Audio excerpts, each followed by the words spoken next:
조금 더 강조할 부분들이 좀 있겠다 싶어서 마무리 말씀을 이 시간 하고, 내일하고 모레는 원래 창세기 집회를 원래는 했는데 연속성을 위해서 내일과 모레 이어서 계시록 필라델피아 교회 주시는 말씀을 나누도록 하겠습니다. 할 수만 있으면 주중 집회까지도 이게 한 가지를 다루면은 연속성이 있어서 좋은데, 그러면은 또 사람의 영혼이라는 건 어떤 한 가지 이렇게 세뇌당하다시피 되면은 다른 어떤 면을 자꾸 이렇게 소홀히 여기는 경향이 있기 때문에 할 수 없이 신약에서 다루고 구약에서 다루고 집회를 이렇게 하는 겁니다. 균형을 잡을 필요가 있기 때문에 이렇게 하는 거예요. 그런데 이제 일요일 날마다 한 분씩만 이게 계시록 말씀을 나누기 때문에 이 좀 덜 새겨지죠. 오늘 말씀 들을 때는 그런가 했다가 이제 다음 일요일 날은 어디까지 했던가도 잘 구분이 안 되고 이런 경향이 좀 많죠. 사람이니까 어쩔 수 없죠. 그렇지만 인색인다는 것은 자꾸 반복해서 말씀을 자꾸 하다 보면 그 영혼 속에 새겨지는 문제니까 이제 주님 은혜에 맡길 수밖에 없습니다. 자, 읽을 말씀은 3장 3절 하반절, 내가 도둑같이 이르리니, 거기서부터 끝까지 읽어나가겠습니다. 내가 도둑같이 이르리니 어느 때에 네게 이르는지 네가 알지 못하리라. 그러나 사대에 그 옷을 더럽히지 아니한 자 몇 명이 네게 있어 흰옷을 입고 나와 함께 다니리니 그들은 합당한 자인 연구라. 이기는 자는 이같이 흰옷을 입을 것이요 내가 그 이름을 생명책에서 결코 지우지 아니하고 그 이름을 내 아버지 앞과 그의 천사들 앞에서 시인하리라. 귀 있는 자는 성령이 교회들에게 하시는 말씀을 들을지어다. 지금 오늘 우리가 지금 처음 읽기 시작한 말씀은 이제 주님께서 도둑같이 이루겠다라고 하신 말씀인데, 이것은 주님은 나팔소리와 함께 오시는 분이기 때문에 어떻게 도둑같이 올 건가를 한번 생각을 해봐야 되겠어요. 마태복음 24장 43절 빨리 찾으신 분이 빨리빨리 읽습니다. 지금 이것은 왜냐하면 시간을 좀, 오늘 성경을 좀 많이 읽어서 빨리 마치려고 그래요. 내가 2시간을 넣으려고 맘먹었던 걸 1시간에 약해야 되기 때문에. 자, 24장 43절 찾으셨으면 읽습니다.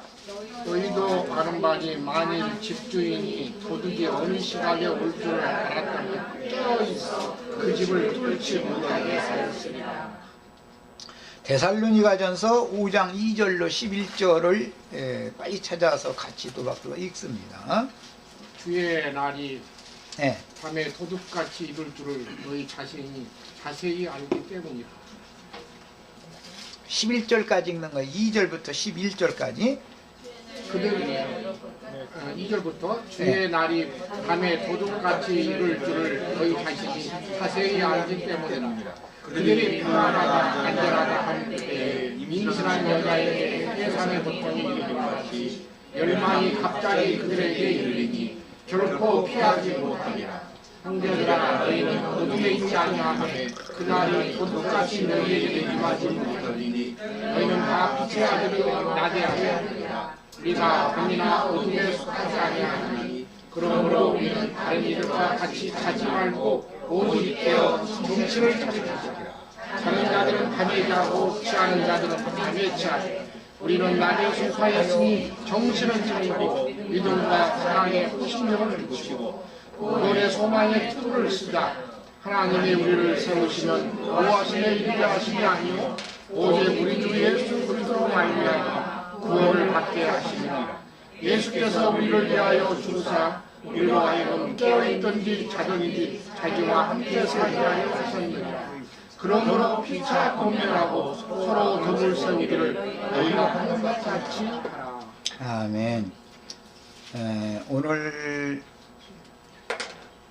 계시록 3장 3절 하반부에서는 도둑같이 이르리니 어느 때에 네게 이르는지 네가 알지 못하리라 그랬는데, 마태복음 24장이나 데살로니가 전서 5장 등에서는 어느 때라고 그랬어요? 그 때가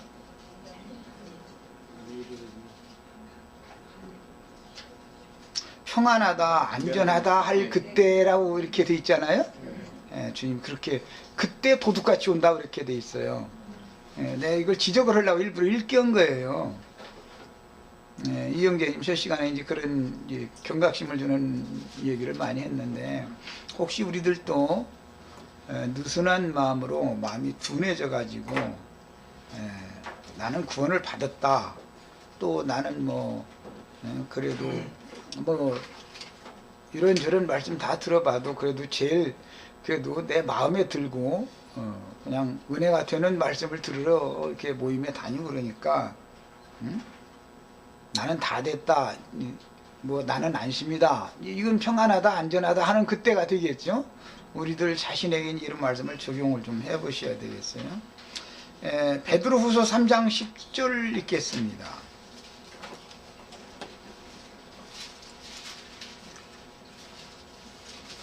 그러나 주의 날이 도둑같이 오리니 그날에는 하늘이 큰 소리로 떠나가고 물질이 뜨거운 불에 풀어지고 땅과 그 중에 있는 모든 일이 드러나리로다. 도둑같이 주님이 오시는 그날 땅은 불살라지고 뭐 큰 소리로 하늘은 떠나가고 이렇게 된다고 그랬어요. 염두에 두시고 계시록 16장 15절을 더 읽겠습니다.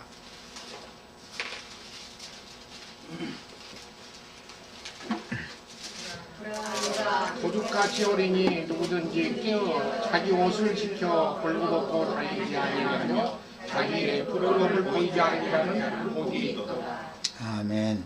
우리 형제 자매님들도 오늘은 이제 이 말씀을 마무리하는 시간인데, 이 형제님이 경각심을 주는 예부터 시작했는데, 나도 지금 이런 말씀을 아침에 새벽에 받아가지고 왔어요. 물론 인터넷상에는 글을 다 올리는 내용인데, 우리도 느슨한 마음을 먹으면 안 되겠다. 신앙생활이라는 것은 굴곡이 있는 것은 인정을 합니다. 언제는 다 은혜가 되고 그러니까 막 이게 정말 한 은혜가 돼서 막 잠도 안 오고 테이프도 막 2번, 3번 듣고 막 또 듣고 막 이게 막 은혜가 넘칠 때가 있죠.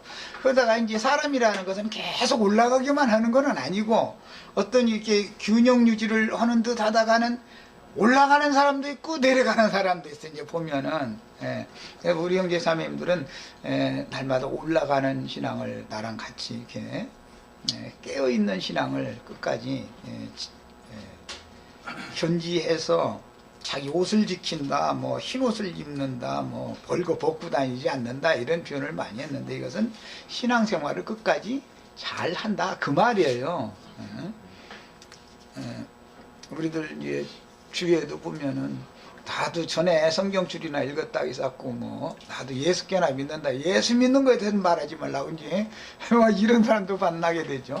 그런데 엉뚱한 소리 하고 다니는 사람들을 가끔 만납니다. 그거는 진리의 가르침이 잘못된 것도 있지만, 그 마음이 세상사라든지 인간사라든지 이런 것 때문에 둔해지고 느슨해졌기 때문에 그렇게 된 거죠. 근신하는 태도가 아니죠. 우리는 이런 경각심을 좀 가지셔야 되겠어요. 자, 그럼 도둑같이 오신다라는 말이 있고, 소 키운다라는 말도 있고, 처음 하늘과 처음 땅은 간데가 없고 새 하늘과 새 땅이 오는 이제 경륜적인 오심에 대해서도 말씀하시고, 성경에 주님의 오심을 말할 때 보면 세 가지를 말합니다. 오늘 말씀처럼 도둑같이 온다 이렇게 말한 것은, 주님이 오실 때는 항상 말씀이시기 때문에 성령이 교회들이 하시는 말씀으로 오는 거죠. 그런데 마지막 말씀에 들을 귀 있는 자는 들으라 그랬는데, 귀가 막힌 사람에게는 주님이 오셔도 영접이 안 되겠죠. 알 수가 없죠. 주님이 어떻게 오시는지도 모르잖아요. 지금 기독교계의 사람들 다 자꾸 그 얘기하는데, 그분들이 생각에는 주님이 도둑같이 온다 그러면은 어느 때 올지 너희 알지 못하니까 경각심을 갖고 있어라 이렇게 부탁을 하셨는데, 어떻게 오신다라는 말인지를 지금 이해를 해야 된단 말이에요. 주님은 추수꾼들을 보내서 하나님의 나팔과 천사장의 호령 소리로 오시는 거예요. 매 세대에 지금도 오시는 거고 내일 또 오실 거예요. 그 다음에 모레까지 계속, 이번에는 아주 그냥 특별히 오실 거예요. 아주 도둑같이 오시는 거예요. 이게. 그런데 나팔 소리를, 천사의 나팔 소리를 들을 귀가 없으면 오시는 주님을 영접할 수 없죠. 배척하게 말이죠. 왜 배척하는가? 종교적인 관념, 교리들이 수건이 되어지고 사람의 마음을 막는 역할을 하기 때문에 진리의 나팔 소리가 부러지면 배척하게 되죠. 그러면 도둑같이 오시는 그 주님께 그는 버림을 받은 것이고, 그 주님께 버림을 받은 사람은 그 이름이 생명책에서 흐려지는 것이다. 지금 이 말을 한 거예요. 우리 형제자매님들 생명책에서 끝까지 살아서 이제 농명이 된 상태로 더 진하게, 더 확실하게 이렇게 인이 새겨져야 되겠어요. 그 다음에 이제 생명책에 관한 말씀이 나왔는데, 이것은 성경을 많이 찾으면 이제 복잡하니까 한두 찾을 구절이 많아서, 기본적으로 밖에 있는 생명책은 성경책이죠. 이 성경책이 생명이신 예수 그리스도에 대해서 증거하는 책이죠. 그런데 밖에 있는 의문의 율법 말씀으로 되어 있는 성경 말씀을 그날에는 내 법을 너희 마음에 두고 너희 생각에 기록하여 준다, 이렇게 하셨죠. 그건 두 번째 돌판에다가 하나님이 손가락으로 친히 기록해 준다, 이렇게 이제 출애굽께서는 말씀했는데, 주의 성령으로 형제 자매님들의 신비에다가 인을 쳐준다, 그 말이에요. 결국은 형제 자매님들의 신비에다가 인을 쳐줄 때 무슨 방법으로, 그냥 도둑같이 오셔서 계속 인을 새기는 거예요. 이게 도둑같이 오시는 주님이에요. 생명책이라고 하는 것은 실제로는 예수 그리스도의 이름이 기록되어진 형제 자매님들의 신비를 말하는 것이다, 이 말이에요. 자, 그 다음에 그러나 이제 나가는 말씀에 사대에 그 옷을 더럽히지 아니한 자 몇 명이 네게 있어. 이것은 사대교회의 사자에게 맡겨진 자들이 몇 명이 있다, 이 말이에요. 흰옷을 입고 나와 함께 다니리니 그랬는데, 이것은 이 형제님이 아까 얘기한 것처럼 구원의 속옷이 있고 의의 겉옷이 있는데, 구원의 속옷이라고 표현을 하는 말은 그리스도의 구속의 은혜를 믿음으로 받는 것, 그리스도의 은혜가 옷이죠. 우리가 구원받은 건 은사로 주신 믿음, 은혜로 주신 믿음으로 구원을 받은 거잖아요. 그게 구원이 옷이에요. 그게 그런 믿음이신 그리스도가 나의 속옷이 되어야 된다, 이 말이에요. 그리스도로 입는 속옷이든 겉옷이든 다 그리스도를 말하는 건데, 그리스도의 은혜로 가리움을 받는다, 이거예요. 죄와 허물들과 이런 것들이 하나님 앞에, 그건 구원의 속옷이다 그래요. 그러니까 겉옷이라는 것은 하나님이 인정하시는 의가 되시는, 하나님의 의는 그리스도지요. 또 그리스도로 겉옷을 입는다, 이 말인데, 이것은 너무 피상적이고 객관적인 표현으로서, 이것은 예수님이 하나님의 뜻을 이루기 위하여 육신으로 이 생에 살아서 사역을 하는 나머지 기간 동안 그분이 산 삶이, 그 행위가, 그분의 삶이 겉옷이죠. 그럼 말은 무슨 뜻이냐? 하나님의 뜻을 위하여 온전히 헌신하고 하나님께 자신을 들여서 순교자가 되는 것, 순교 정신을 따라서 살다가 죽는 것. 뭐 죽는 것이라면 기분 나쁘니까 주의 품에 데려감을 받는 것, 그것이 의의 겉옷이다. 계시록 16장 15절에서는 그래 도둑같이 오시는 얘기도 했고, 이제 자기 옷을 지켜서 벌거벗고 다니지 않는 자들이 복이 있다 그랬는데, 아까 이영재님과 같이 읽지 않은 구절 6장 11절 빨리 찾아 읽겠습니다. 계시록 6장 11절.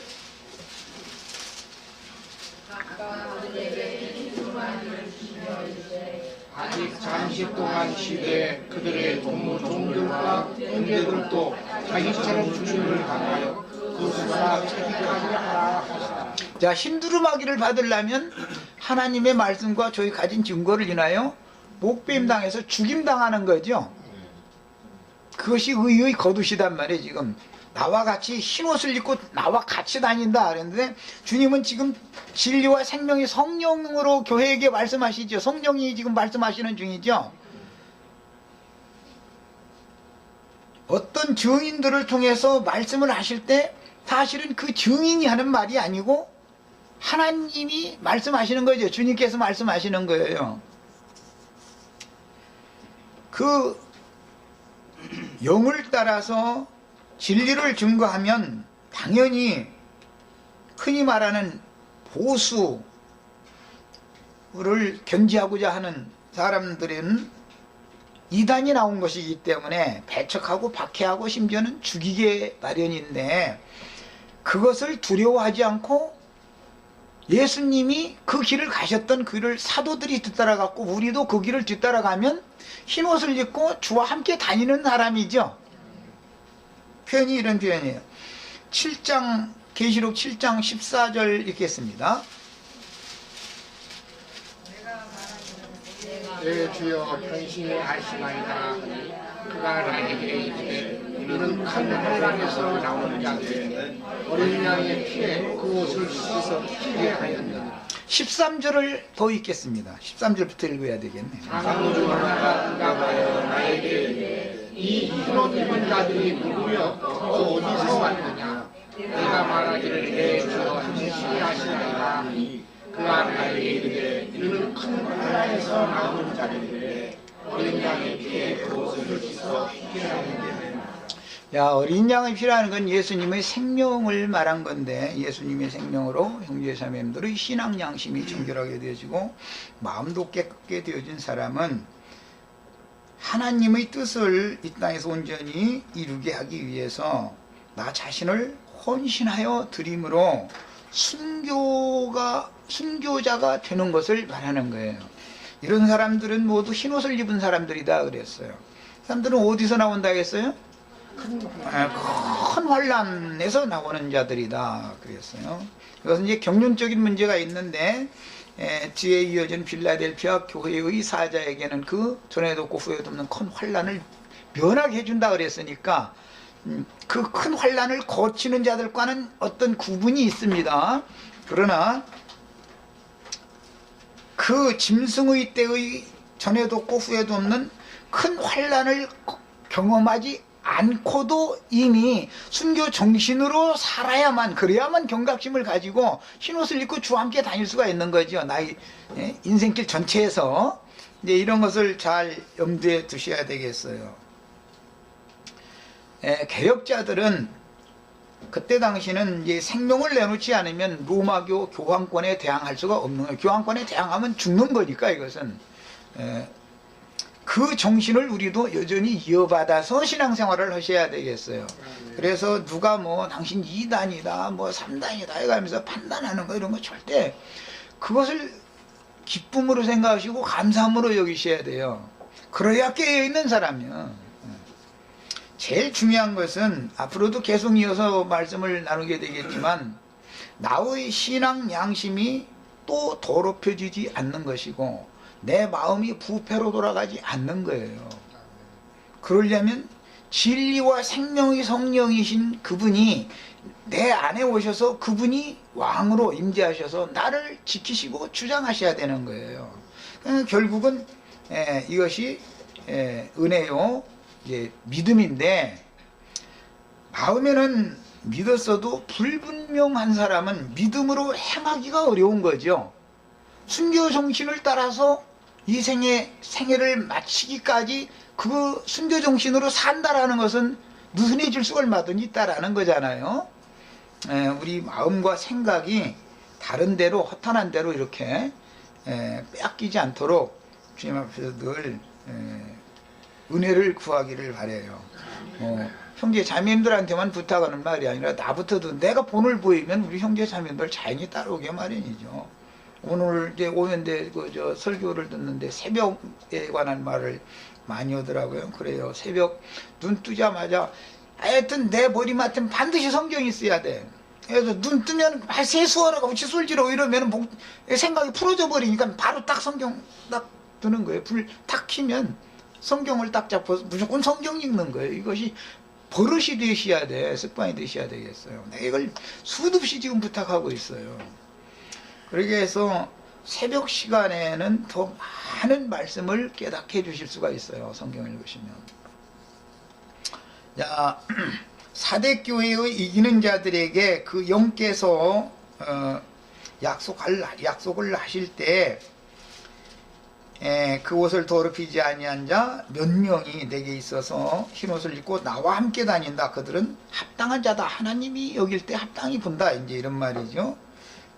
이것이 의죠. 이기는 자는 이와 같이 흰옷을 입을 것이요 내가 그 이름을 생명책에서 결코 지우지 않고 그 이름을 내 아버지 앞과 그 천사들 앞에서 시인하리라 이랬는데, 이것이 사대교회의 이기는 자들에게 주 성령께서 약속하신 말씀입니다.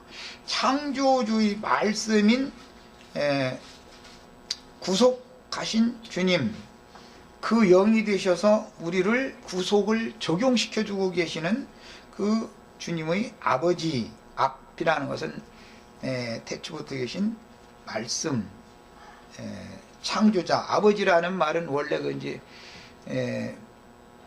히브리에서는 그 이제 아바라는 이 용어는 창조자라는 뜻이에요. 이제 존경하는 의미에서 아버지라는 이 개념으로도 창조자만이 가장 존경받을 뿐이잖아요. 하나님만이. 그래서 그런 개념으로 선지자나 왕이나 대제사장을 이스라엘 사람들은 아버지라고 불렸어요. 그래서 이제 교회에 와서 장로들이 이런 얘기하면 아이고 나 형제도 니글라당 됐구만 또 그럴까 하면서인데, 장로라는 것은 약물이에게 아버지죠. 그러니까 장로들이 사도들일 때는 내 자녀들아 이런 말을 하지 않지만 죽음을 앞둔 서신의 마무리를 하는 말씀을 쓴 디모데후서나 요한 1, 3서나 이런 데 보면 나의 자녀들이라고 자꾸 말하지요. 베드로도 그러고 요한사도도 그러고 이런 때는 장로가 되어 있기 때문에 그런 표현을 하는 거예요. 교회의 장로는 맡기신 약물이의 아버지단 말이에요. 이것은 영적으로 낫다라는 의미도 있지만 존경하는 의미인 거예요. 이것은 이제 교회의 질서 문제 때문에 이거 굉장히 이제 잘 새겨서 잘 받으셔야 돼요. 그 다음에 집에서도 예를 들어서 우리 지훈이가 아까 보니까 어머니가 벌써부터 못 당하기 시작하는데 앞으로 3년만 지나면 엄마는 절대 못 당해. 이제 아버지가 이제 휘어잡혀야지 이제. 지금 아이들은 빨라져가지고. 근데 우리 지훈이야 뭐 그러겠어. 교회에서 이렇게 날마다 와서 교회에서 말씀 듣고 자라는데. 근데 이거는 부모를 공경하는 마음이 없으면 그 사람은 복의 첫 번째 복을 주는 말씀을 할 때는 부모를 공경하는 자에게 복 준다고 되어 있잖아요. 세상사에서도 그렇잖아요. 부모한테 불효하는 놈한테는 뭐 재산이라도 좀 나눠주려다가도 괘씸해서 말이 내가 다 써버리고 간다 그러고 안 줄 수도 있죠. 이것은 육적인 얘기지만은 그런 것처럼 하나님도 하늘 아버지와 교회에 대해서 불순종하고 거슬리면 자기 자신의 영혼에 유익이 없는 거예요. 그 다음에 아버지 앞과 그 천사들 앞에서 사대교회의 이기는 자들의 의로움을 인정해 주신다 라는 이 약속은 곧 의의 거하는 바 새하늘과 새 땅을 유업으로 받을 자격이 있는 사람이라고 인정해 주신다, 그런 뜻이에요. 우리 형제자매들도 다 이와 같이 이 인정을 다 받으셔야 되겠어요. 이 말은 그리스도 심판대를 통과할 수 있는 자격이 있는 사람이라고 인정해 준다라는 말이고, 계시록에서는 금갈대 총량을 하게 되는데, 성문에서 성문을 통과해야 성 안으로 들어갈 거 아니겠어요? 그러니까 금갈대 총량을 통과할 수 있게 해준다라는 뜻과도 관계가 있는 말이에요. 잘 이해를 하시길 바래요. 그 다음에 어린 양의 책에 그 생명책에 이름이 농명이 되었다라는 것은 주님께서 이루신 구속 사실이 믿어져서, 이제 믿는다는 건 사람이 믿는 게 아니라 은혜가 임하면 말씀이 영으로 깨달아지고 마음에 믿어지는 거죠. 믿어져서 주의 성령께서 나의 신비에다가 너는 내 것이다 라고 마귀에게 사로잡혔던, 세상 신에게 사로잡혔던 영혼을 되찾아서 주님의 것으로 삼는 확증을 이렇게 해주시는 성령의 인침을 생명책에 동명이 된다 그러는데, 밖으로 보자면 예수 그리스도의 족보책에, 족보 안에 나의 이름이 그 족보에 들어간다, 이제 그 뜻이에요. 마귀의 족보에 있다가 예수님의 족보로 족보가 옮겨지는 얘기를 생명책에 동명된다 그래요. 그러는데 내내 예수를 잘 믿고 은혜로운 신앙생활을 하다가 나중에 언제 이게 문제가 생기냐면, 영적으로 사춘기라는 것이 반드시, 영적도 마찬가지예요. 반드시 사춘기가 있게 마련이에요. 그때 어머니 말은 잘 안 들어. 이제 사춘기 되면 어머니가 한마디면 두마디고 덤벼버려. 그러다 이제 아버지한테 이제 들켜야 되는 거예요. 그래서 이게 아버지는 밖에 있으니까 엄마하고만 지내다 보니까 엄마를 무릎먹여 본다 그러죠, 세상말로. 그냥 엄마가 한마디 하면 두마디고 덤비거든. 눈까지 이제 크게 떴었고 나중에는. 그런데 이게 아버지가 밖에서 갑자기 오늘은 뭐 좀 일찍 들어올 일이 있어서 회사 일찍 마치고 들어다 보니까 안에서 소리 나는데 보니까, 아 이건 가만 놔두면 도저히 안 되겠거든. 문 딱 열고 벌써 아버지 얼굴빛이 안 좋다 싶으면 그 다음에 귀가 죽는 거죠. 이렇게. 그러고도 그냥 해서 얼굴만 쳐다보고 나서 귀가 죽어서 순종을 잘하면 아마 복받은 사람이죠. 그런데 내가 뭐 잘못했는데 뭐 이런 식으로 나와버리면은 두말할 것도 없는 거죠. 그것은 그냥 주먹이 막 날아가 버리는 거죠. 이제 이런 것처럼 하나님 앞에서도 하나님도 이렇게 다루실 수가 있다. 그래서 이제 사춘기라는 건 뭐 흔히 이제 티네이저다 이제 영어로는 그러죠. 10대 후반부에 있는 사람들 보고 그저 10대 후반부 나이다 해가 티네이저라고 그러잖아요. 그때는 아 이게 참 기구만장하거든. 이제 그런데 그때가 위험한 때죠. 왜 그러느냐? 영적 사춘기는 성경을 아는 객관적이고 피상적인 지식이 나름대로 있는 청년 수준에 지금 가려고 한다 이 말이거든요. 그때 되면은 자기가 다 아는 것 같고 자기가 누굴 가르쳐야 되는 것 같이 늦지, 자기를 가르치는 사람 말은 그저 그 작년엔 소리 오래 떠는 것 같고 10년 전엔 소리 오래 떠는 것 같고 영 재미가 없거든. 막 이제 자기에게는 막 그때는 계시가 막 열릴 때니까 이제 이때가 굉장히 위험할 수가 있죠. 그래서 이제 편벽들이 한쪽으로 딱 치우쳐서 자기가 제리다라고 하는 어떤 것에 딱 마귀가 와서 그를 사로잡아 버릴 수가 있죠. 그래가지고 네가 제리야, 네가 제리야 속에서 쏙달 그려주면 아멘 아멘하고 받아들이면 이제는 아주 이제 하늘 높은 줄 모를 수가 있는 거죠. 이렇게 되면 그 영혼이 순수한 어린아이와 같은 자가 아니면 사실은 하나님이 계시를 딱 멈춰버리고 끊어버리는 것인데, 본인은 본인 속에서 마귀도 지혜로운 말, 지식의 말로 속살그려주기 때문에 그게 계시를 받는 것인 줄로 잘못 오해를 해가지고 엉뚱난 사람으로 이제 변질되어 버릴 수가 있는 거죠. 이때가 참 위험합니다. 그런 것을 일러서 이름이 흐려진다 이래요. 이름이 흐려지는 일이 절대 없기를 바래요. 우리 형제자매님들은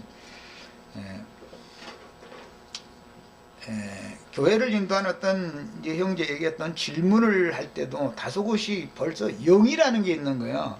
다소곳이 하는 영과 따지고자 하는 울분을 품은 영과는 영은 절대 못 속이는 거예요.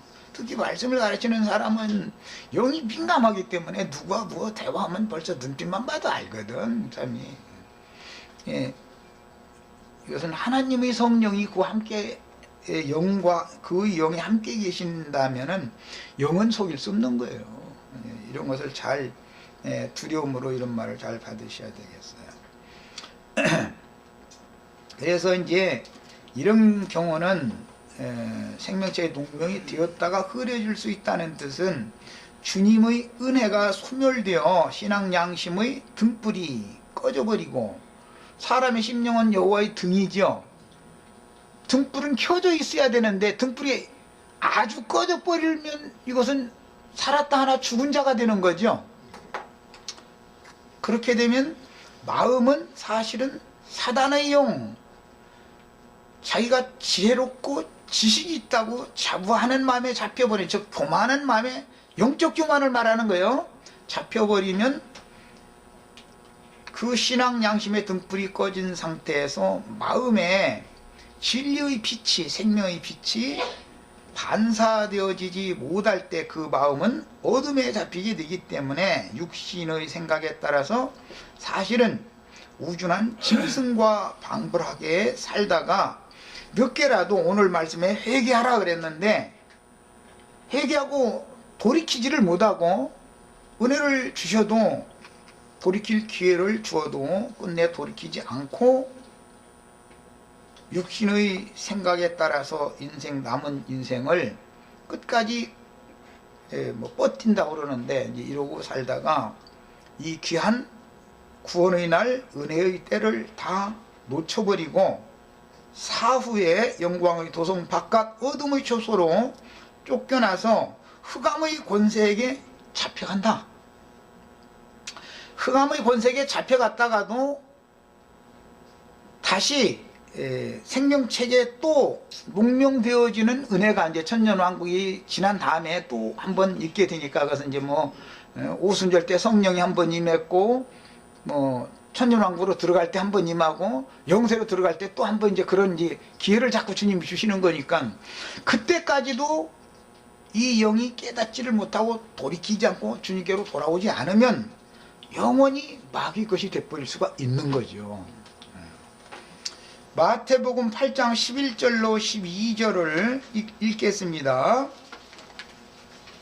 우리 형제 자매님들은 메모만 하세요. 내가 읽을게. 또 너희에게 이르노니 동서로부터 많은 사람이 이르러 아브라함과 이삭과 야곱과 함께 천국에 앉으려니와 그 나라의 본자손들은 바깥 어두운 데 쫓겨나 거기서 울며 이를 갈게 되리라 그랬어요.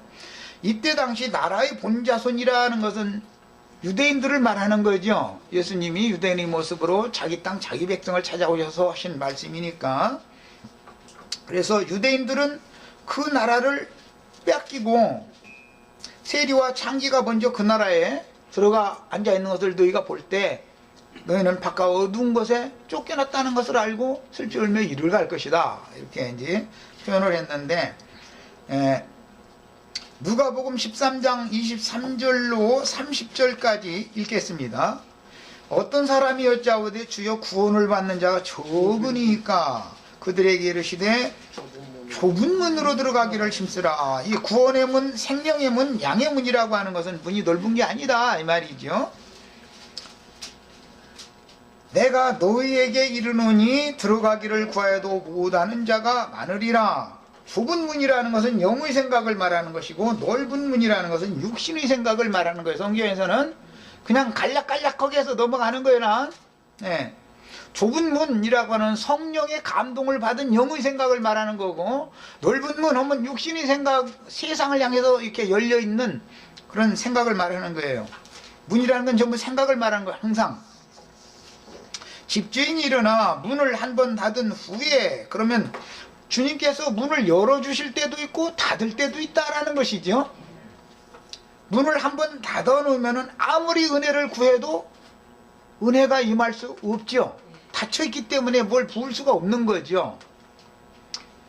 하나님께서 은혜를 주실 때, 그 은혜의 때에는 문을 열고 주님께서 부어주시는 은혜를 받아들일 수가 있지만, 주님께서 이제는 때가 찼다 해서 하늘문을 딱 닫아버리면 아무리 은혜를 구해도 하나님이 은혜를 그에게 부어주실 수가 없는 거예요. 육신의 생각이 완전히 사로잡혀버리면 말이에요. 이것은 이제 계시록 9장에서는 무저갱의 사자가 와서 무저갱 열쇠를 가지고 무저갱을 열고 나니까 황충들이 막 올라온다고 그랬는데, 육신의 생각 속에는 왠가 잡기들이 가득하죠.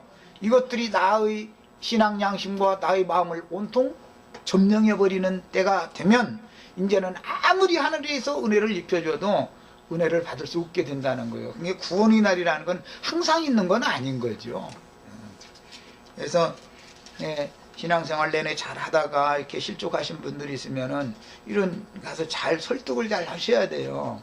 신앙을 잘 경각심을 가지고 잘 지켜나간다는 게 얼마나 중요한지를 얘기해 줘야 됩니다. 너희가 밖에 서서 문을 두드리며 열어주소서. 이것은 구원의 은혜를 회복시켜 달라고 간절히 구한다 이 말이죠.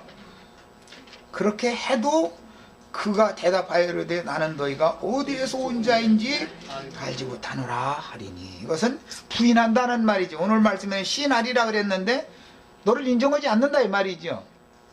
그러면 그때 너희 닫힌 문 밖에 있던 사람들이 말하되 우리는 주 앞에서 먹고 마셨으면 한 걸 보니까 신앙생활 열심히 한 사람이죠. 주는 또한 우리를 길거리에서 가르치셨나이다 그랬는데, 이 길이라는 것은 인생 행로, 내가 인생을 사는 전 기간 동안 주님은 부지런히 그 종들을 보내셔가지고 전도하시고 교회 모이게 하시고 말씀을 계속 가르치고 계속 하시죠. 인생 행로에서 주님이 가르치셨어요. 생명으로 양육한 거죠. 하나 그런 것이 분명히 있었다는 거죠. 그런 한때 은혜가 있었던 때가 있었던 거예요. 그러나 그가 너에게 말하되, 그 주님은 너에게 말하여 이르되 나는 너희가 어디에서 왔는지 알지 못하노라. 이것은 위로부터 온 사람들이 아니고 전부 마귀의 세계에서, 무적행에서 귀신떼와 함께 가서 친구하고 잘 새기다가 나중에 때늦게 가슴 쳐가면서 후회가면서 온 사람들이다 이거예요. 이 사람들 나 너희 모르겠는데 그랬다는 거예요. 주님이 모르는 게, 주님께서 모르시는 게 어디가 있겠습니까? 그렇지만 주님이 이것을 너희를 부인한다 그 말이죠. 인정해주지 않는다 그 말이에요. 행악하는 모든 자들아 나를 떠나가라 하리라. 이 행악이라고 하는 것은 뭐냐면 은혜를 소실시켰다. 은혜의 때를, 은혜를 어떻게 받지 말라? 헛되이 받지 않고, 은혜를 헛되이 받은 자들이었다. 은혜의 때, 은혜 받을 만한 때 은혜를 받아들여야죠. 은혜를 헛되이 받는 분들이 드시 마셔야 되겠어요. 왜 그러는 거라고 그랬어요? 아까 내가 영적으로 교만해질 때 성경 지식이 나름대로 채워져 갈 때 제일 위험한 때다. 이때가, 이때 아버지가 유순하게 기른다 해가지고 교회에서 유순한 말만 해준다 해가지고 방자에 행하면 안 된다 이거예요. 유순한 말로 가르칠 때 돌이키고 순종하는 것을 배우셔야 돼요. 아버지의 맷손에 의도 맞고라도 물론 돌이키면 다행이지만 안 돌이킬 놈은 매를 때리면은 이를 부다닥 부다닥 깔아가면서 이제 아버지한테 힘으로는 못 당하니까 이럴 수도 있는 거예요. 사람의 영혼이라는 건 이렇게 그냥 하늘 높은 데 있다가 그냥 저 3층 지하로 갑자기 추락할 수도 있는 거예요. 이런 걸 조심하셔야 되겠어요. 주님께서 길거리에서 이미 은혜의 때 가르쳤던 자들이지만 그들을 시인해 주시지 않고 부인하시며 나를 떠나가라 라고 명하시면, 아담과 가인이 하나님의 면전에서와 그 땅에서 쫓겨났듯이 하나님의 그리스도의 은혜와 하나님의 생명에서 끊어지고 혼인집 밖에 버려둠을 당하게 되는데, 계시록에서는 성 밖에 있게 된다 그랬죠.